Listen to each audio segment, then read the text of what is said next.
Hello and welcome to Staying Home, your revolutionary guide to the Green New Deal. Today we have Missouri primary victor on the Democratic side, Cori Bush, soon to become the next Congresswoman from Missouri, the first ever Black woman to be a Congresswoman from Missouri.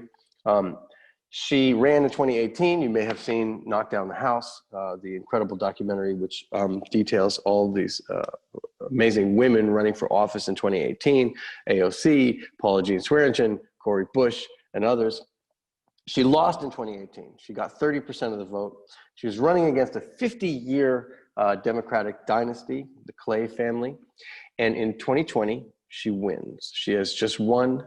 It's a very progressive district, so all likelihood is that she will be the next Congresswoman from that district.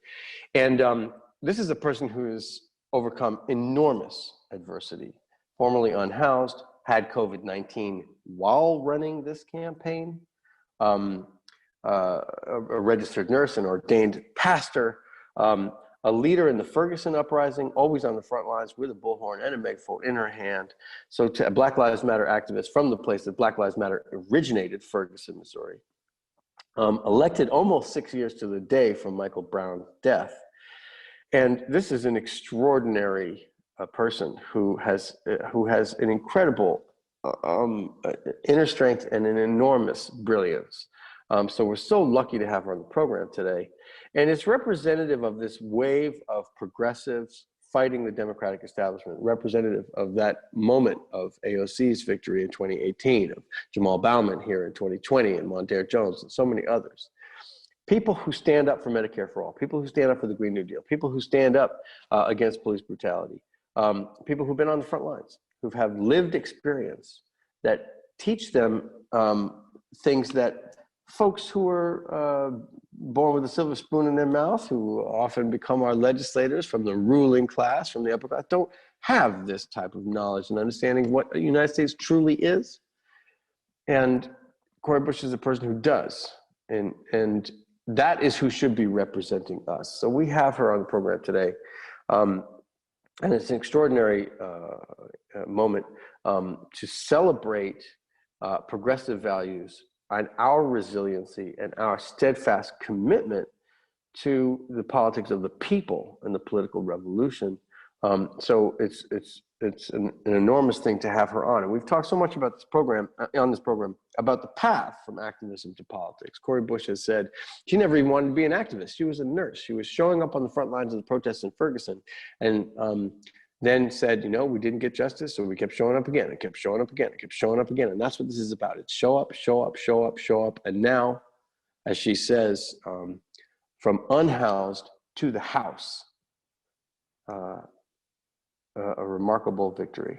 So it's a great honor to have on Staying Home, your revolutionary guide to the Green New Deal, Cori Bush, Black Lives Matter activist, leader of the Ferguson uprising, registered nurse, ordained pastor, formerly unhoused person, defeating a 50-year dynasty in Missouri for Congress.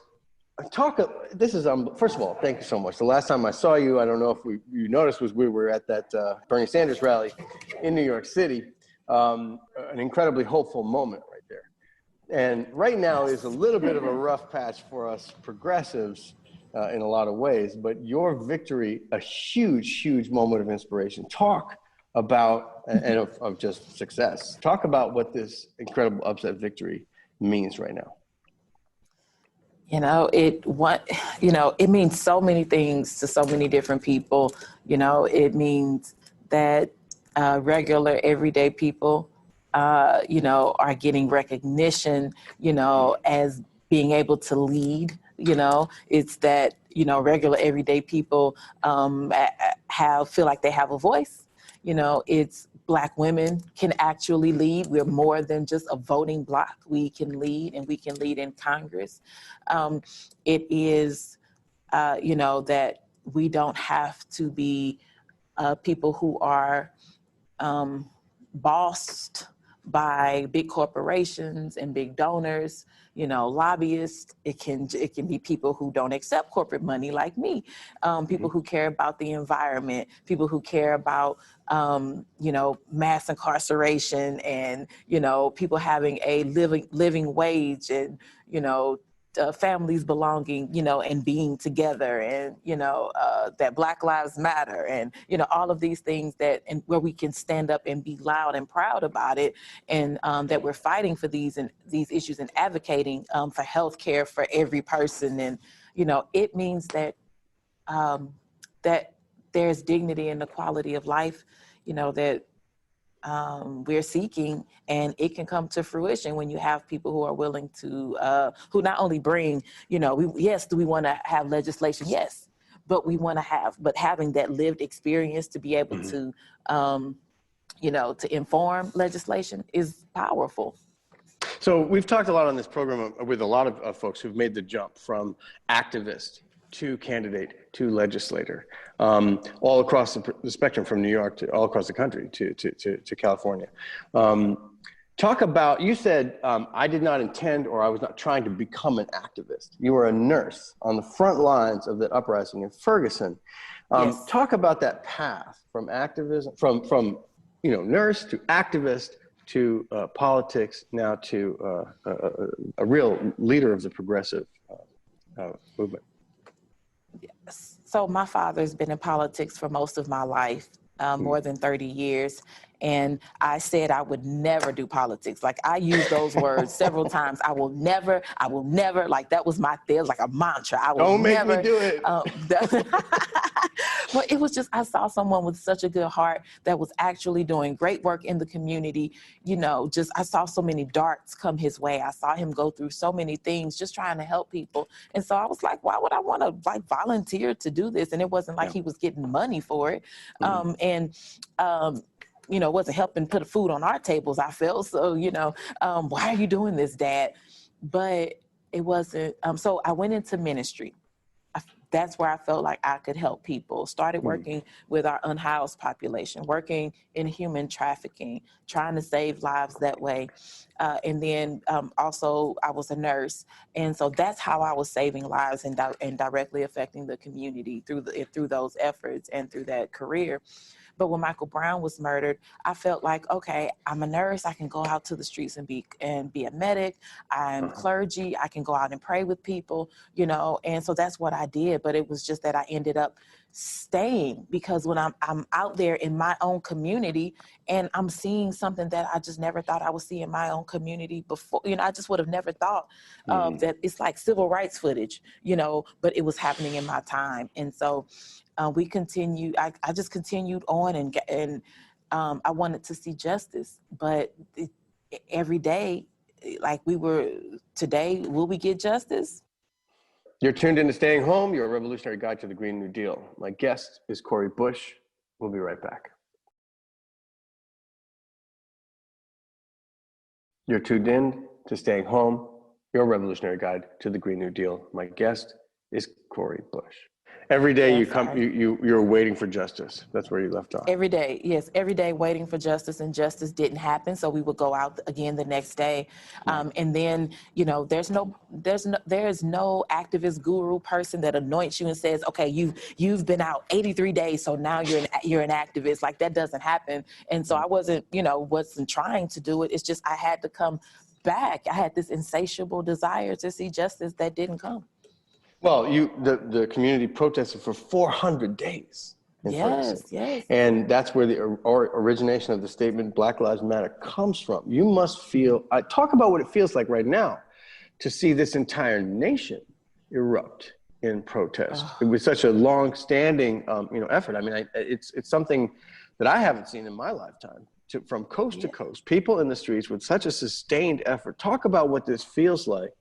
And I think also, on the heels of these protests, or in the midst of these protests, people like yourself, Jamal Bauman, Mondaire Jones, being elected, and all the squad re-winning their elections at this moment.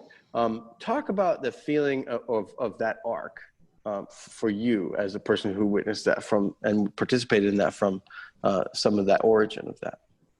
Yeah, the moral arc of the universe is bending towards justice. Hopefully, is what that means.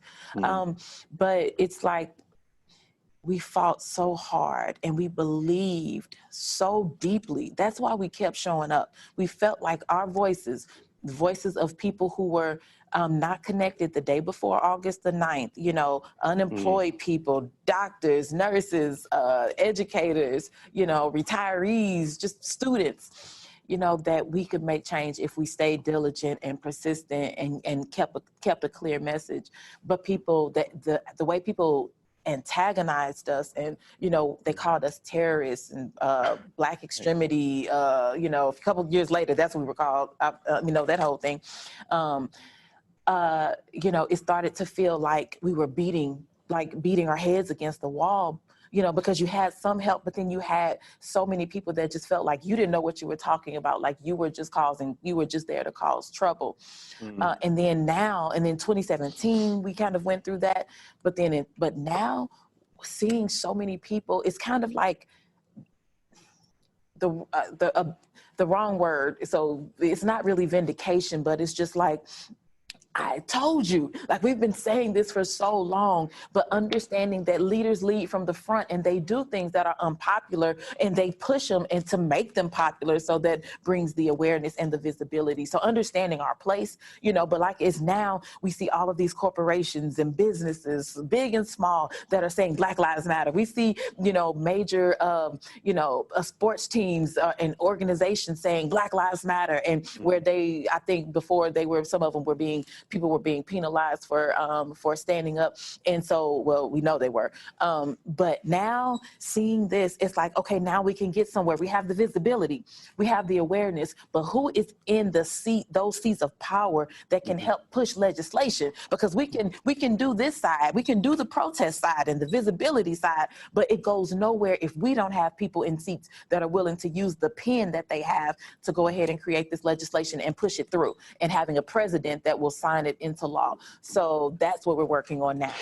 Well, one of the most profound things that I felt that you said in the documentary, the Netflix documentary, Knock Down the House, was people are waking up to see that the problems that we have are problems that we ourselves can fix. And I found that so profound, because so often we think about power as external. Power is something far away. Power is something the oppressors are coming from far away. Talk about, because this seems very clear to me, right? When we were in those protests just in New York City, in Brooklyn, like, you know, last week, whatever it was, 2 weeks ago, it strikes me as completely confusing that there is no mechanism for our government to address protests directly.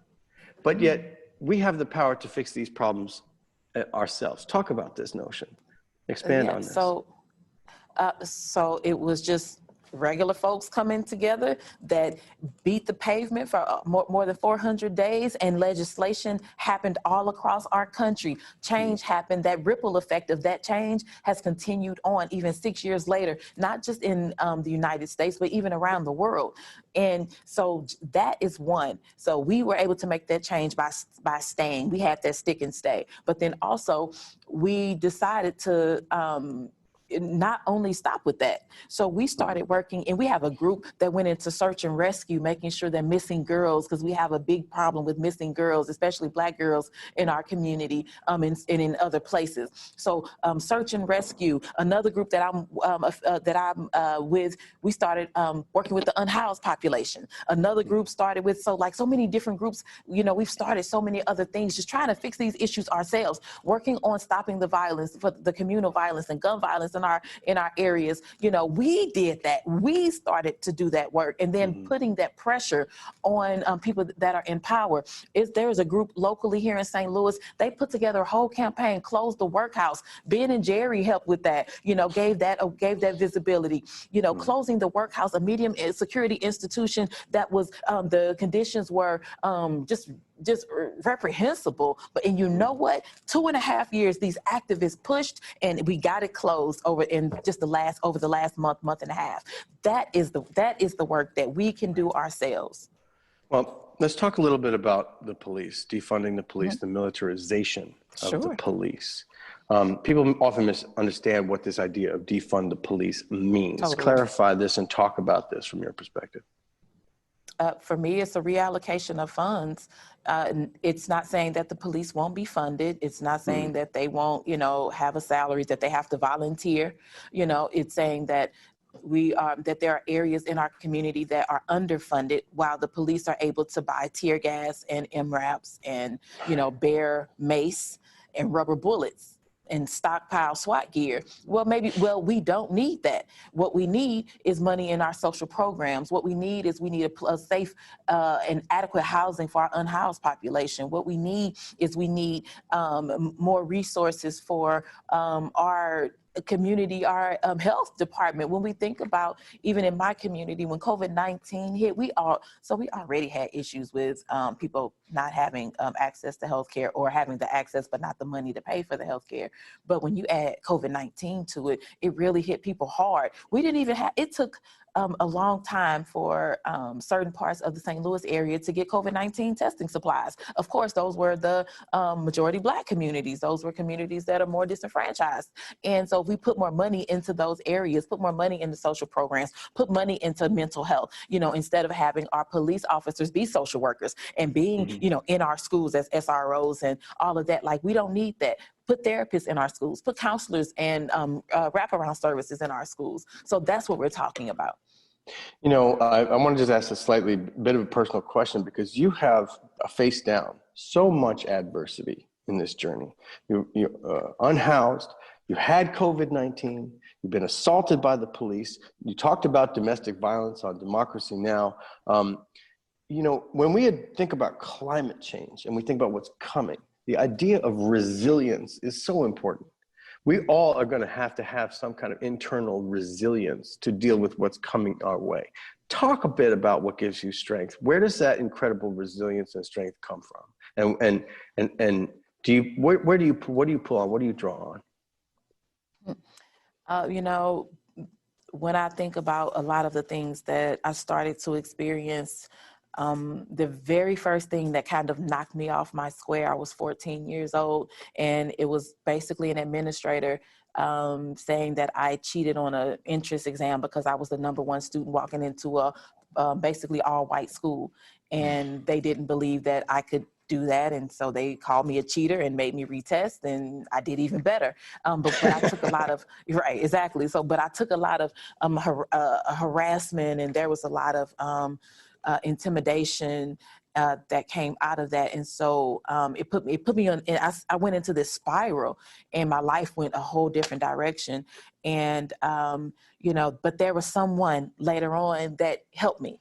And I remember that had this person not spoken into me and helped me and believed that I could have a different life, if that person would not have done that and taken that time, I would not even be alive today. And so I give that back, and so I remember that, and just remembering the mission that I have, the mission that I know is in my heart is to love people, because that's what was given to me. There was this love that didn't have to be extended to me. And so for me, I'm giving that back, because that's why I'm still here. I don't deserve to be here. Like, I didn't do something great that says that I need to be on this planet. Somebody spoke up and stood up for me. And so I'm still here. And so because of that, they didn't take me out. Every time the bullets came at me or whatever it was, they didn't get to take me out. So because of that, I'm still here, and I'm okay with being vulnerable enough to make sure that other people don't end up in those spots. So because I love you, I care that the police don't murder you or your family member. Because I love you, I don't want you to be unhoused or in unsafe housing. So I'm going to work for you. Because I love you, I care that you have a quality of life, and that you have decent wages where you can take care of yourself and your family and have something left over to save, because so that's where it comes from. And so even in those times when I'm feeling, discouraged or whatever, when I think about, if I stop, could somebody die? If I stop, how will somebody hurt? And so I pick up and keep going, because someone did it for me. You're tuned in to Staying Home with Josh Fox, your revolutionary guide to the Green New Deal. My guest is Cori Bush. We'll be right back. You're tuned in to Staying Home, your revolutionary guide to the Green New Deal. My guest is Cori Bush. And you had COVID-19 during the campaign, uninsured, and you still won. I mean, this is amazing. I mean, it's a remarkable achievement. Most people have COVID-19, they don't get back out of bed. I mean, that's it's a serious disease. Talk about the experience of all this coming at you during the campaign.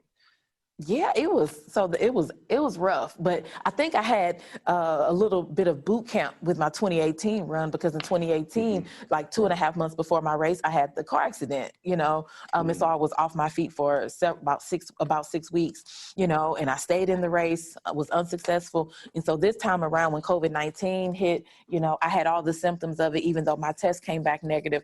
I was sick for 2 months, 2 full months, barely getting out of the bed, barely could walk to the bathroom, breathing, just every moment feeling like it could be my last, because my breathing was so shallow, and it was just really, it was terrifying. And it's still, let me just say, it's still terrifying, because if there's a moment where I start to feel like, wait a minute, my breathing is a little off, I'm thinking in my head, like, oh my gosh, is this coming back?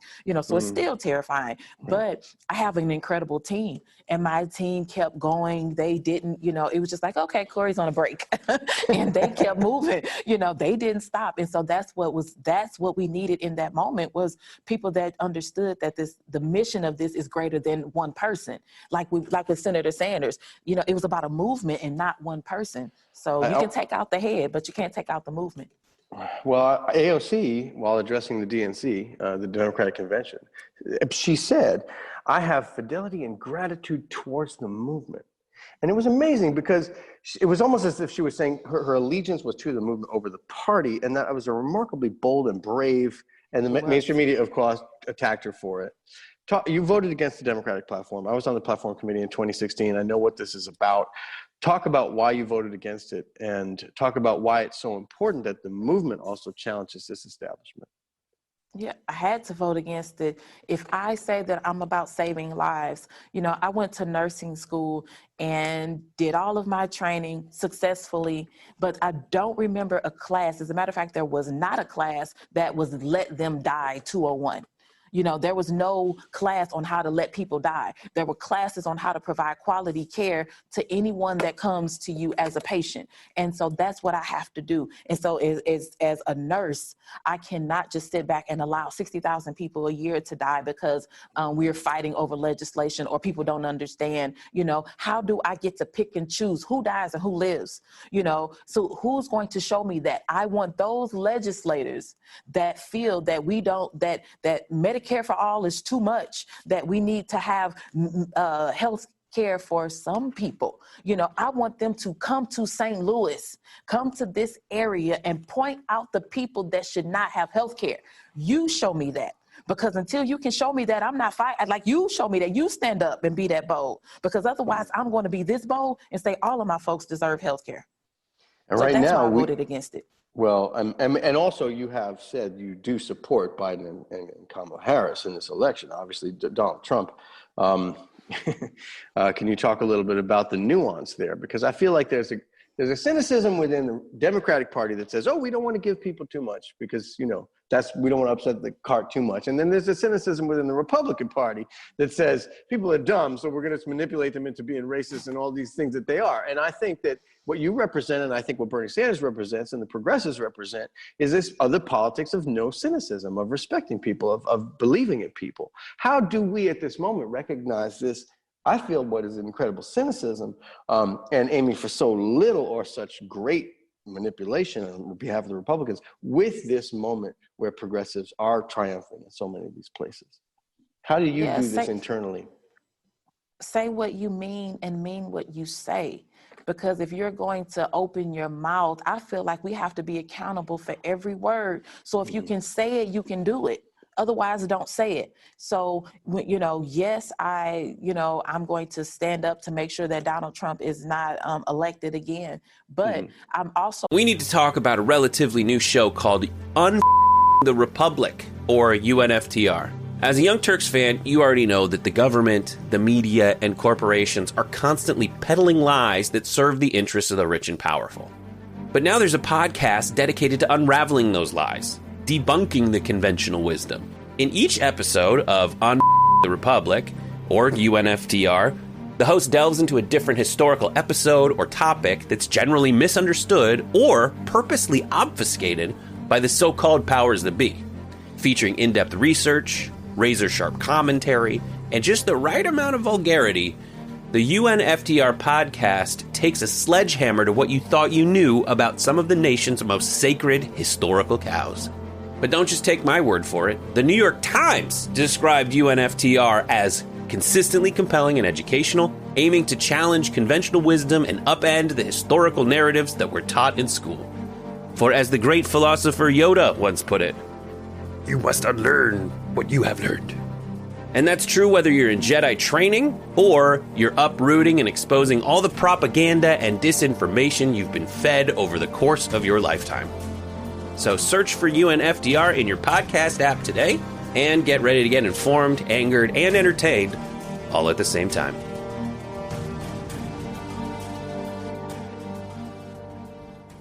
Not going to just fall down like a stack of cards that was blown down.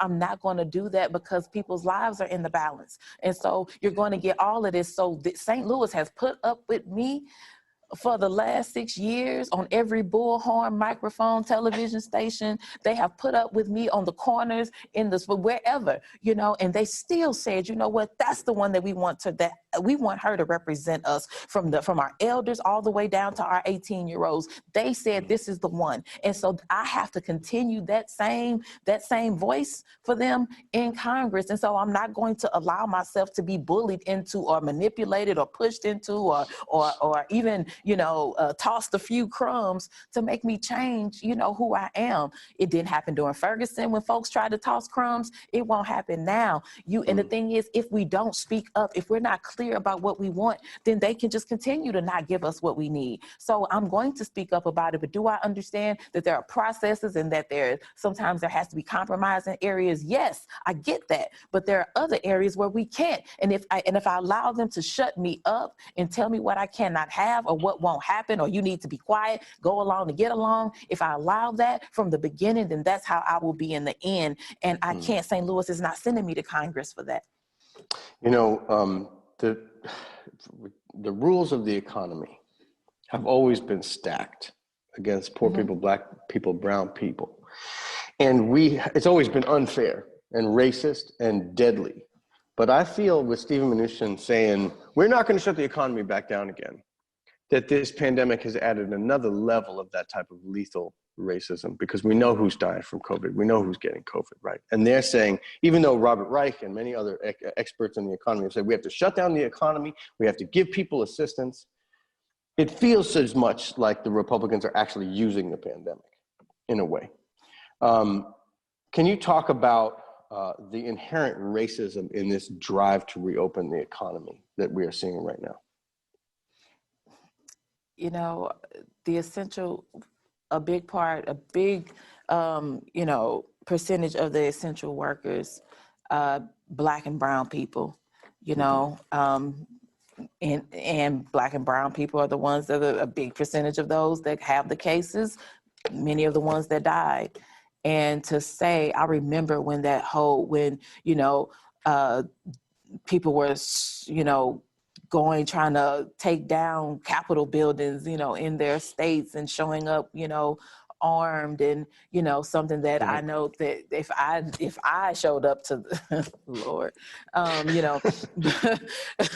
but to say that I need my hair cut, this is the reason why we need to open back up our state, because I need a haircut. We need to open, not that, even though Black and brown people in my community are dying at large numbers, I need a haircut, or I need to be able to go to this store. I don't want to wait in line. I don't want to wear a mask. I don't want to, even though.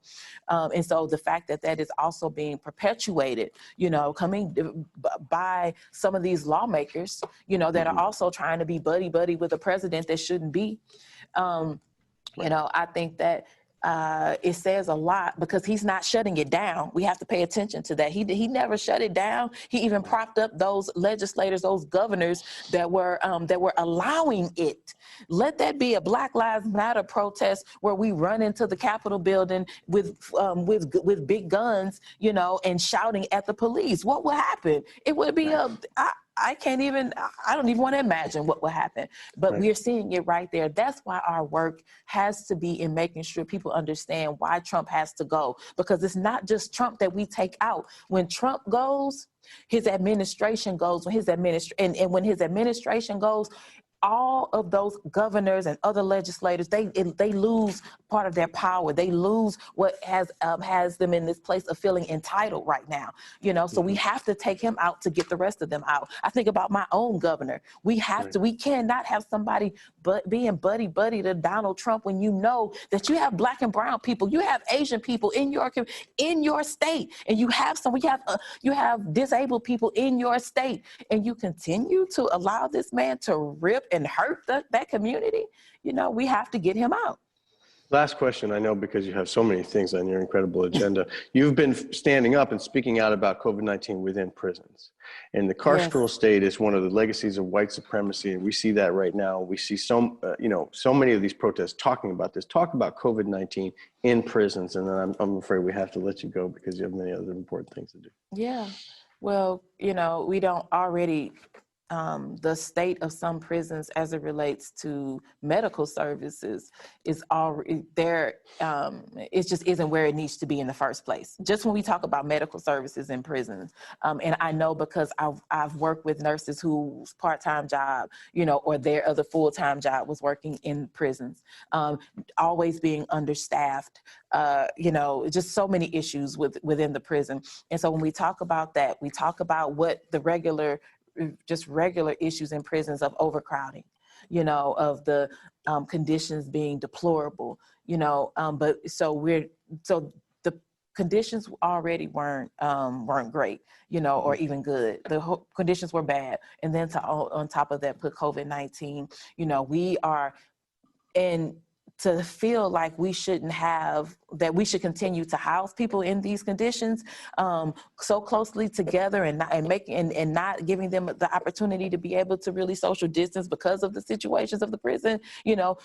You're actually killing people, and it can't be okay to put their lives on the line simply because they're in prison. That's not that's not a reason. We have to save lives regardless of who we're talking about. I'm not for the death penalty, and that's what that is. When you keep people locked up in these prisons, that is like a death sentence for people who, don't deserve that. That's not their sentence, so we need to depopulate these prisons.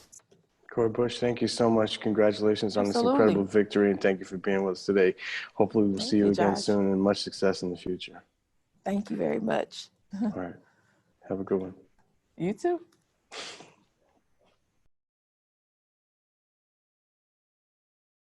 You're tuned in to Staying Home with Josh Fox, your revolutionary guide to the Green New Deal. My guest is the great Dustin Hammond, musical guest, Dustin Hammond from the band Run On Sentence.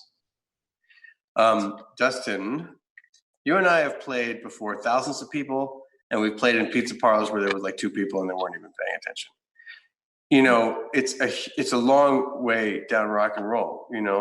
What is it that you strive for before we get to song in terms of making music? Is it internal? Is it a connection? What is it where does it come from? For me, it is almost like a spiritual practice. Maybe that sounds cheesy or something, but like I like to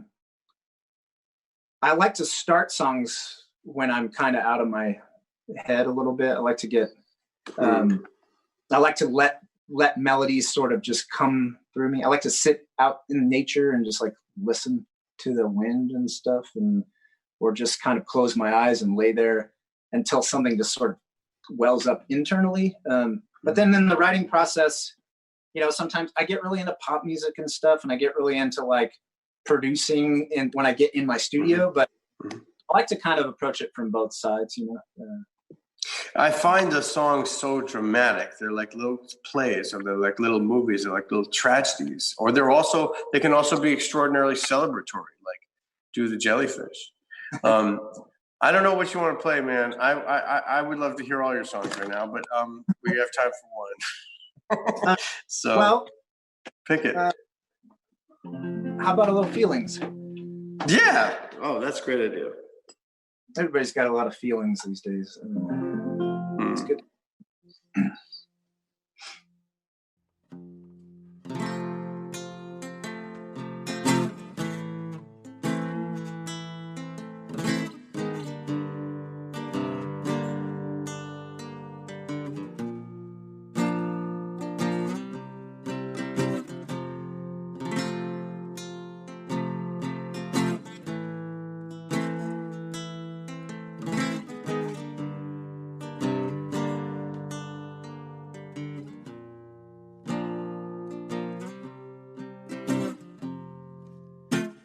the balcony of time,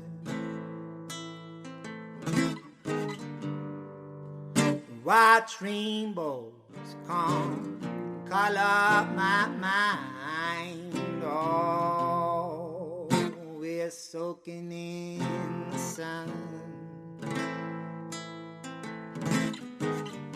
Out here in the moonlight, long after the day is done, and I could melt into the silence, but the silence is deafening, and I can't hear the lines, no. So I think I'll just drift back to that bright horizon, float like a cloud boat up into those purple skies, 'cause I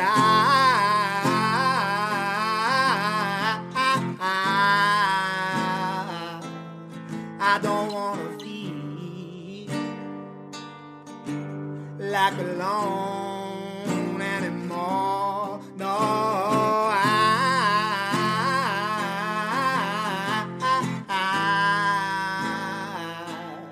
I just wanna feel.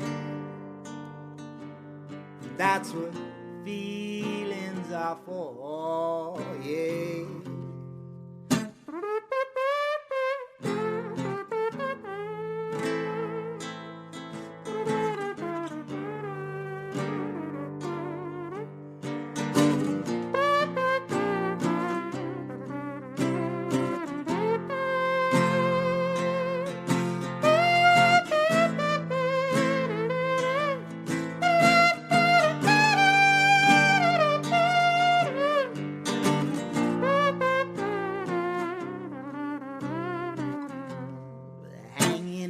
Uptown with the sound of sight.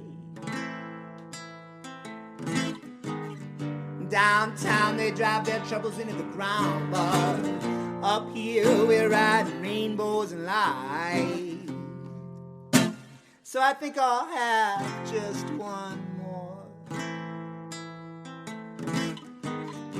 unthink until I sink, settle level with the floor, 'cause I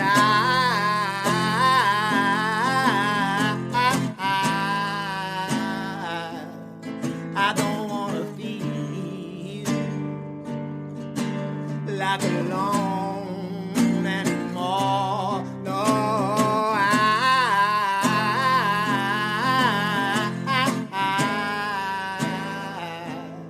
I just wanna feel. Oh, damn, my feelings are for, yeah.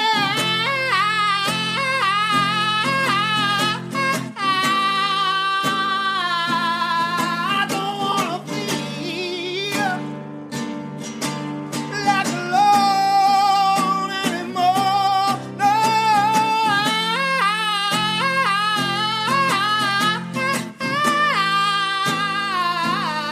I just wanna feel. Oh, damn, my feelings are for.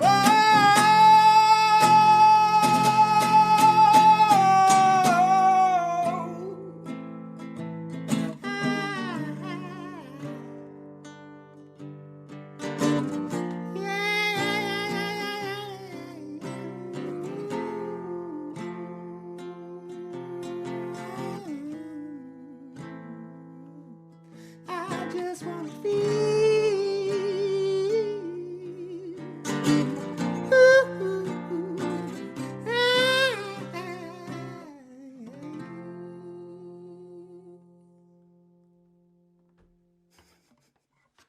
Dustin Hammond. The band is Run On Sentence. The record is Feelings. The song is Feelings. And feelings are what I'm feeling right now. That was amazing, man. Always, always amazing. Also, one of the greatest mouth trumpet players on the planet. You know, money can't buy you love, and money also can't buy you a mouth trumpet. It's one of those things that you can't buy you a banjo player. Also, no, actually, that's not true. I'm available for hire.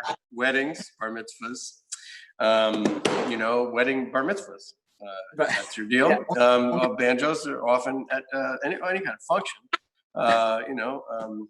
pizza party, whatever. So, film festival, root canal, whatever you think the banjo goes along with, I'm there. I'm totally there. But tell us, Dustin, how do we find more Dustin Hammond Run On Sentence? Currently, most of what I'm doing is my Patreon stuff. I do my CSM, which stands for Community Supported Music, and I release a song every month, and then I have the bonus thing, which you're aware of, where I release more once a month. But it keeps me having some sort of regular income because it's a monthly thing, and it keeps me creative and making new stuff every month. And so that's the best place to see what I'm currently up to, and that's just look up Dustin Hammond on Patreon. I think you definitely have to go out and get the records. The records are extraordinary. I mean, they changed my life. So you were saying how your songs are they're like spiritual journeys, and the melodies are coming. Bob Dylan used to say, or I guess he may still say, that you're sort of, was it Bob Dylan or Woody Guthrie? It might have been Woody Guthrie that said you have to kind of be downwind from it. Like it's coming from there and it passes through you and it goes some other place. But I always feel like you're so mild-mannered when you talk. You barely speak above a whisper. And then you do these songs where you're just like this incredibly emotional apex arias mixed with howling banshee at the same time. Like, what's going on there? I don't know. I hear that a lot, and I just like people are like, "Oh, I talked to you before, and then I saw you sing, and I was not expecting that." And but I just I don't know. That's just the way I am normally. But when it comes to making music, I feel like songs want to go somewhere, and I hear them, and I'm like, and I had to figure out how to get them there. Sometimes they're really extreme, They're sort of like, I find them extreme. I mean, in a way, there's a folk feeling to them, but people don't understand that that kind of music can also be incredibly extreme. Like Dave Van Ronk would go and blow you across the room, and you're sitting there with a guy with an acoustic guitar. Although Run On Sentence can be a huge amount of people, right? Run On Sentence can be 9 musicians or whatever it is. Yeah. But that depth of the extremes that you go to, the music takes you there. Yeah. I've never asked you this kind of stuff before. It's so weird to ask you these questions. I think it also helps that I can. At TYT, we frequently talk about all the ways that big tech companies are taking control of our online lives, constantly monitoring us and storing and selling our data. But that doesn't mean we have to let them. It's possible to stay anonymous online and hide your data from the prying eyes of big tech. And one of the best ways is with ExpressVPN. ExpressVPN hides your IP address, making your activity more difficult to trace and sell to advertisers. ExpressVPN also encrypts 100% of your network data to protect you from eavesdroppers and cyber criminals. And it's also easy to install. A single mouse click protects all your devices. But listen, guys, this is important. ExpressVPN is rated #1 by CNET and Wired magazine. So take back control of your life online and secure your data with a top VPN solution available, ExpressVPN. And if you go to expressvpn.com/TYT, you can get 3 extra months for free with this exclusive link just for TYT fans. That's expressvpn.com/TYT. Check it out today. I think I sing better when I sing louder sometimes. My pitch is usually more on, I think. And so sometimes I just naturally start singing louder. But also I've toured so many places where I didn't have PAs and stuff. And of course, you've been there when I've been asked to turn down and I wasn't even using a PA. So Yeah, that was a bad evening. We don't even have to go there. But yeah, that was one of those. We were just playing so nicely and so well, and then like somebody was offended. Anyway, we're gonna say goodbye, and I hope I see you down that long dusty trail, or you come here, which would also be great. And we have some recordings that the two of us did together that I think, let's hope, I have some plans for in the future, but we'll see. I hope so. All right, All it's right. great to see you. It's awesome to see you, Dusty, and hopefully I'll see you soon. Let's talk soon. Yeah, absolutely. All right. Okay, that's our show for today. You've been tuned in to Staying Home with Josh Fox, your revolutionary guide to the Green New Deal. Don't stay home. Go out and protest. Go out and make your voice heard. But if you're not protesting, stay home, because we have to get out of this virus thing. We have to. Okay? Thank you so much. We'll see you tomorrow.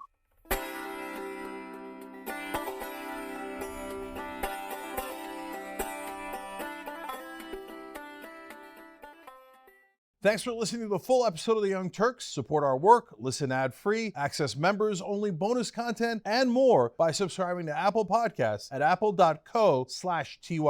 I'm your host, Cenk Uygur, and I'll see you soon.